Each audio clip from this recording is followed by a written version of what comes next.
Faut-il fuir les voitures d'occasion avec un fort kilométrage? 200 000 km, 300 000 km, parfois 400 000 km ou plus. Bref, je te parle de voitures qui ont beaucoup roulé. Est-ce que le kilométrage d'une voiture est un bon indicateur? Est-ce que c'est un indicateur pertinent pour juger de l'état d'une voiture? Est-ce qu'une voiture qui a 200 000 km ou plus est une bouse? Et est-ce qu'une voiture qui a moins de 100 000 km, 50 000 km est forcément une bonne occasion, une voiture en bon état? Je pense que cette vidéo, elle va d'autant être plus pertinente que nous sommes en France. Moi, actuellement, je suis en France. J'ai vécu pendant longtemps à l'étranger. On va y revenir dans cette vidéo d'ailleurs. Et je m'adresse ici principalement aux Français. Et en France, il y a la culture du kilométrage. À chaque fois, il y a la question « Ah, mais elle a combien de bornes? Elle a combien de kilomètres ?» Et dès que tu donnes le kilométrage de ta voiture, ou tu donnes le kilométrage de n'importe quelle voiture, la plupart des gens, en fait, se font une idée sur la voiture. Et en France, en général, c'est passé 200 000 km. Une voiture qui a 200 000 km au plus, bah, c'est une bouse, c'est un tas de ferraille, c'est un tas de merde. Et une voiture qui a moins de 100 000 km, bah, c'est une bonne occasion, c'est une voiture qui n'a pas trop roulé, etc. C'est l'occasion à saisir. Et moi, je trouve ça d'une débilité énorme. Tout simplement parce que le kilométrage est un indicateur, mais c'est pas déjà l'indicateur principal. En tout cas, pour moi, c'est ce qui vient en dernier quand j'achète une voiture. Moi, j'ai eu possédé des voitures qui avaient moins de 50 000 km, comme j'ai possédé des voitures qui avaient plus de 300 000 km. Et la voiture à laquelle je suis assis actuellement, qui est la mienne, c'est une voiture qui a plus de 200 000 km. Okay, donc, j'ai eu tous les kilométrages. Et pourtant, tous les kilométrages m'ont donné des pannes. Toutes les voitures que j'ai eues qui avaient des kilométrages avaient ces pannes, plus ou moins graves. Okay, mais tout ça pour te dire que le kilométrage, c'est juste un indicateur, mais ça fait pas tout quand il s'agit de juger une voiture. Je vais t'expliquer un petit peu ce qui est important et encore plus important que le kilométrage pour juger une voiture. Et toi, peut-être que tu pourras mieux comprendre si ça vaut le coup pour toi d'acheter une voiture qui a un fort kilométrage ou pas. Peut-être que tu as déjà eu des voitures affichées sur Internet, sur le Bon Coin ou ailleurs, qui t'ont attiré, tu dis j'achèterais bien cette voiture, mais elle est fortement kilométrée, donc je vais pas l'acheter. Et ben probablement, pas sûr, j'ai pas vu la voiture, tu as fait une erreur, parce que les kilométrages, ça veut pas dire grand chose. En fait, le kilométrage, c'est juste une indication comme quoi ta voiture, elle a fait tant de kilomètres sur une route. Mais à part ça, ça veut pas dire grand chose. Ça veut pas dire que la voiture a été traitée ou maltraitée. Tu peux avoir une voiture peu kilométrée qui a eu des propriétaires qui ont été des sagouins, qui ont complètement éclaté l'intérieur, qui ont fait patiner l'embrayage, qui passaient les mal à vitesse, qui ont fait que de la ville avec, qui ont tapé dedans comme des bourrins à froid, qui n'ont pas respecté les temps de chauffe, les temps d'arrêt, qui ont cartonné la voiture, qui ont roulé avec la voiture au bord de la mer. Bref, c'est une voiture qui est peu kilométrée, mais qui a été mal traitée, mal entretenue.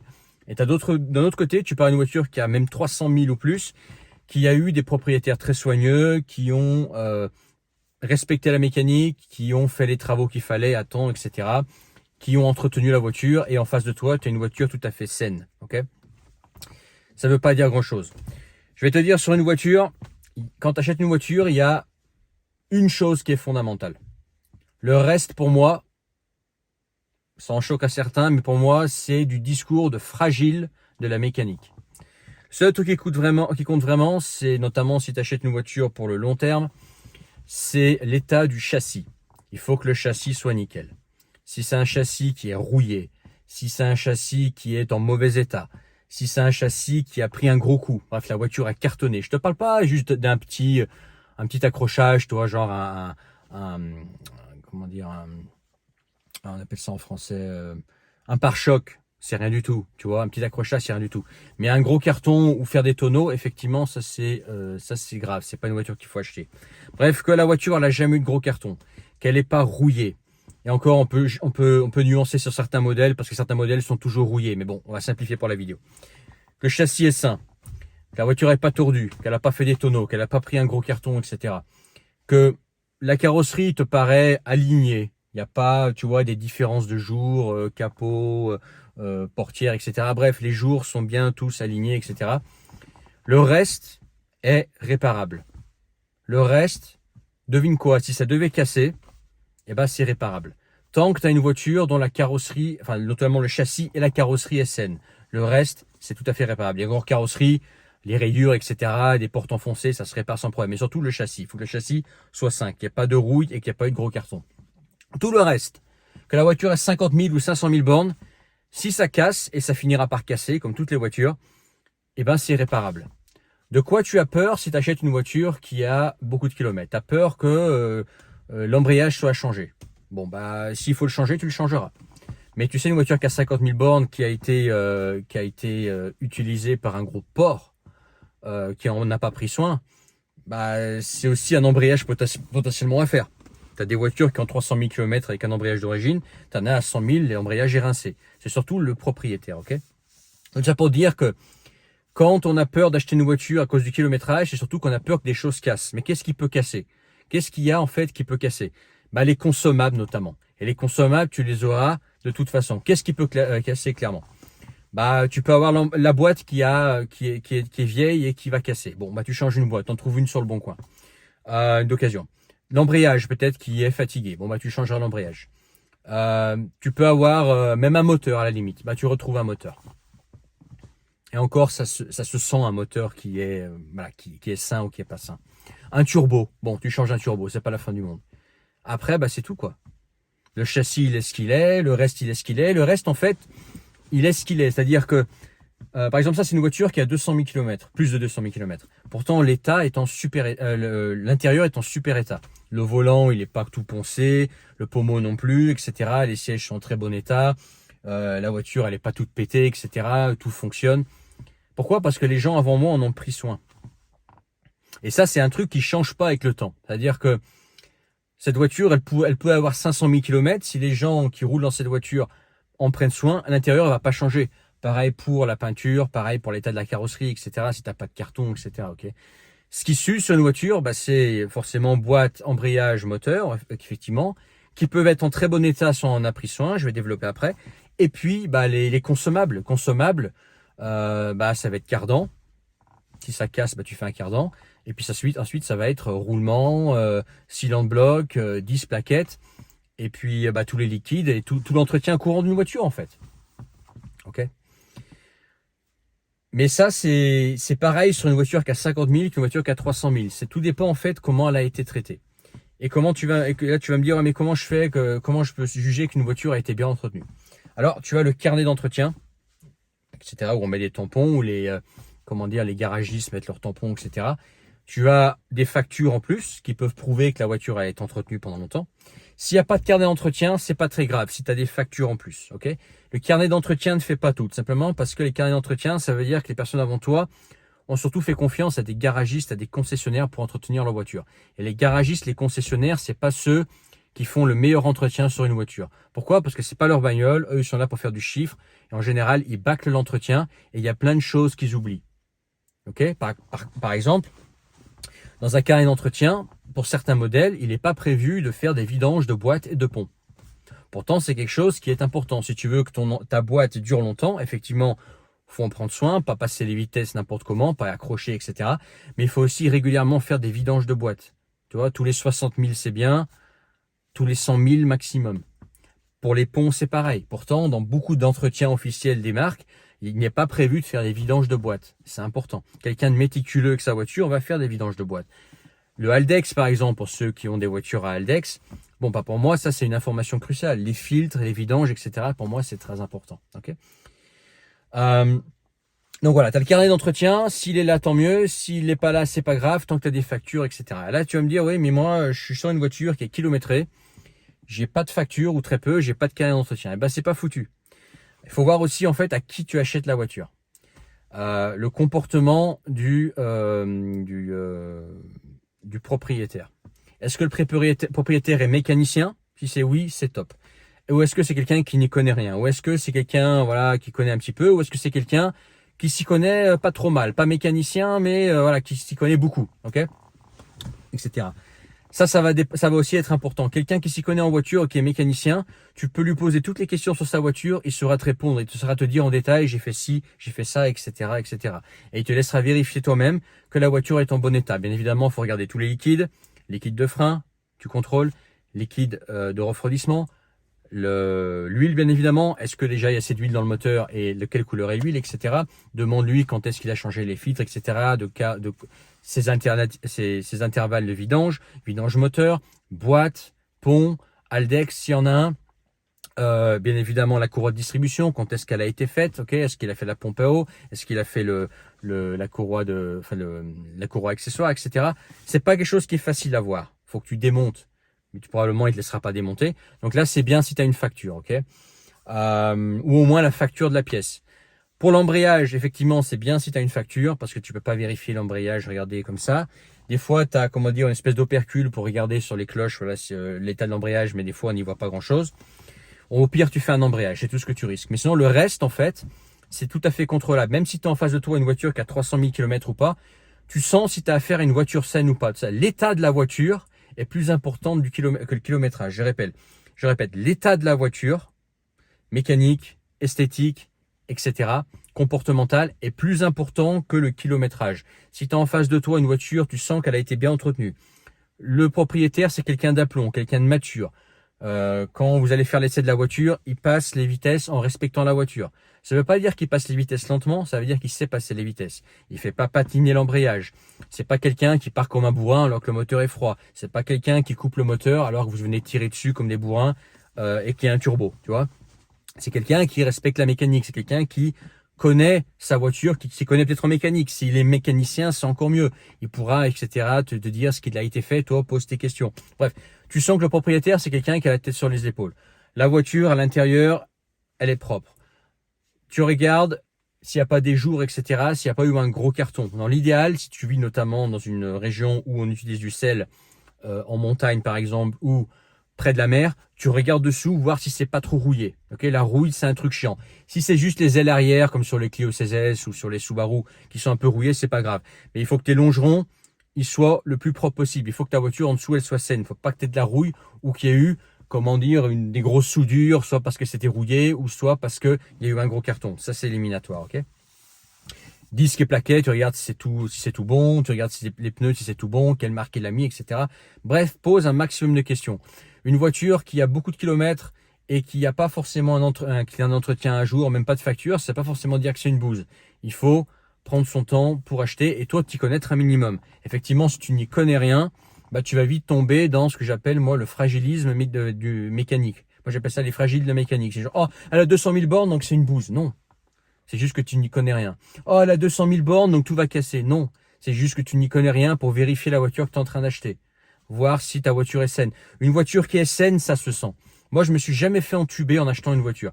J'ai eu parfois des surprises, mais jamais je me suis fait entuber dans le sens où, une semaine après, je me suis aperçu que j'ai acheté une bouse parce que le jour de l'achat, j'étais complètement narvalo, je savais pas ce que j'achetais. Non, tu vois, faut prendre son temps pour regarder la voiture, poser les bonnes questions. Et une voiture qui est saine, ça se sent. Tu ouvres le capot, tu regardes, etc. Tu poses tes questions. Voilà. C'est beaucoup plus important que le kilométrage. Le kilométrage, c'est un indicateur, mais il n'y a pas que ça qui rentre en ligne de compte. Ça peut t'indiquer qu'un moteur ou qu'une boîte est plus ou moins usée, un embrayage est plus ou moins usé.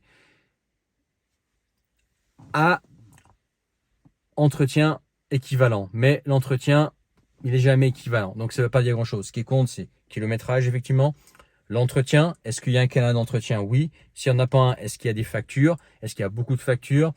S'il n'y en a pas, à qui t'achètes la voiture? Est-ce que c'est quelqu'un qui s'y connaît? Est-ce que c'est un mécano? Est-ce que c'est quelqu'un, un passionné qui est méticuleux, qui peut tout expliquer, te dire ah, mais ça, moi je l'ai fait, j'ai fait, etc.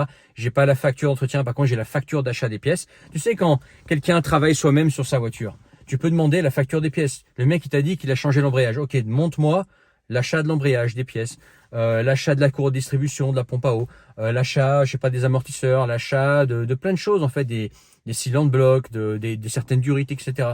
Le mec il t'a dit voilà, moi j'ai pas la facture parce que j'ai pas, je fais mon travail moi-même sur ma voiture, je suis méticuleux. C'est pas éliminatoire. faut juste demander, ok, très bien, tu me dis que tu as changé la courroie de distribution toi-même. Très bien. Bah, montre-moi la facture d'achat des pièces. La courroie, la pompe à eau et la courroie accessoire. Tu vois, et aussi le tendeur. Ok. Pareil pour l'embrayage, est-ce qu'il y a la butée avec, etc. Et si le mec il est réglo, il te dit voilà, voilà les factures d'achat des pièces. Et si tu as si t'as la facture d'achat des pièces, bah c'est bon.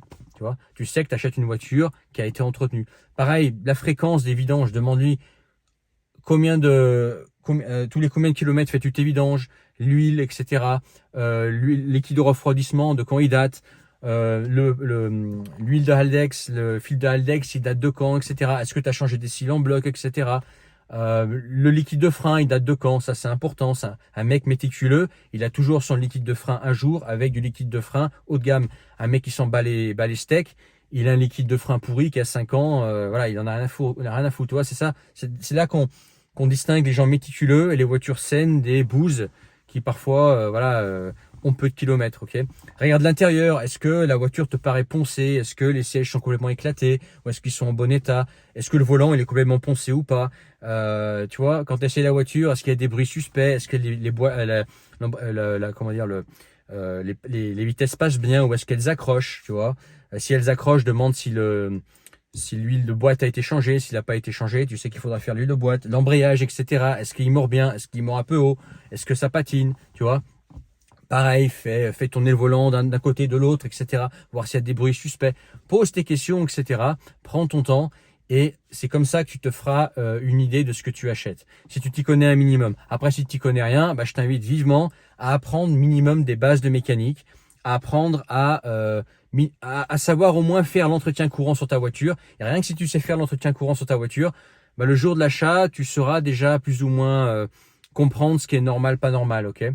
Plus que le kilométrage et le carnet d'entretien, qui effectivement sont un plus, mais c'est pas le plus important. L'important, je rappelle, c'est l'état de la voiture, l'état mécanique, l'état esthétique, et puis aussi comportemental. Tu sais, si une voiture a un mauvais comportement, c'est probablement que les suspensions sont rincées, qu'il va falloir les faire, ou qu'il y a des cils en bloc complètement pétés, qu'il va falloir les faire. Les cils en bloc, etc., ça influe sur le comportement. Ou est-ce que ta voiture file droit? Est-ce qu'elle est stable, etc. Plein de choses comme ça qui peuvent t'indiquer si la voiture est saine ou pas, et si tu t'apprêtes à acheter une bouse ou une voiture en bon état, peu importe le kilométrage. Donc pour moi, le kilométrage n'est pas du tout obligatoire. D'ailleurs, je vais te dire, après cette voiture-là, j'ai déjà en tête la voiture que je vais acheter. Ok, j'ai déjà en tête un autre modèle, et je vais probablement en fait prendre une voiture qui aura plus de 200 000 km. Pourquoi? Parce que en France, bah, le kilométrage est mal connoté. Ok. Si genre passer 200 000 km, la voiture est une bouse, c'est comme ça que les Français en général réfléchissent, ce qui est complètement débile, je disais.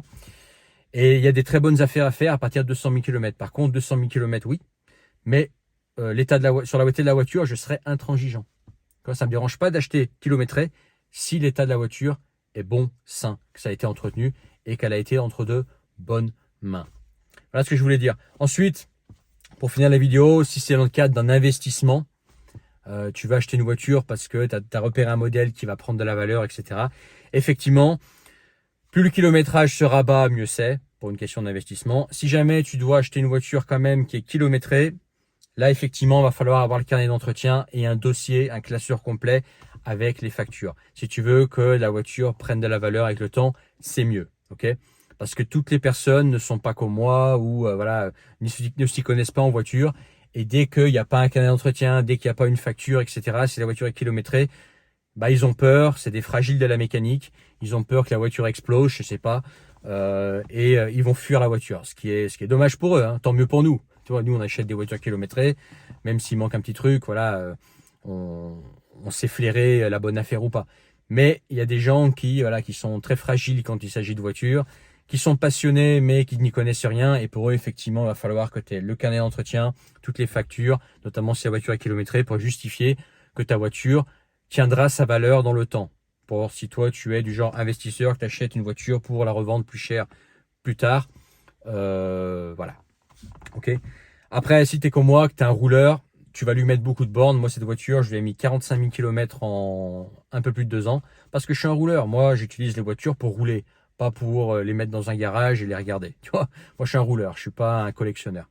Bref, dis-moi ce que tu en penses en commentaire. Mais en tout cas, N'aie pas peur des forts kilométrages. Il y a d'excellentes affaires à faire en fort kilométrage. C'est pas du tout éliminatoire. C'est un indicateur, mais c'est loin d'être le plus important, notamment si tu vas acheter juste une voiture saine pour pouvoir rouler. Partage cette vidéo, je pense qu'elle est importante, notamment en France où il y a la culture du kilométrage. Pour avoir vécu à l'étranger pendant longtemps, dans d'autres pays, il y a moins cette culture du kilométrage. Le kilométrage, c'est pas important. Ce qui est important, c'est l'état de la voiture. Et on vérifie en achetant la voiture qu'elle est en bon état. On la met sur un pont. Par exemple, il y a un pays dans lequel j'ai vécu où quand tu achètes une voiture, tu l'amènes au garage avec le propriétaire. Tu la fais monter sur un pont, tu regardes dessous, etc. Et avec un mécano, tu regardes bien et tu te fais une idée de ce que tu achètes, peu importe le kilométrage. On s'en fout, ok? Je crois que j'ai tout dit. Abonne-toi, n'oublie pas de commenter et partager, mets ton pouce à trouver ça intéressant. Et puis je te dis à bientôt pour une autre vidéo. Allez, ciao.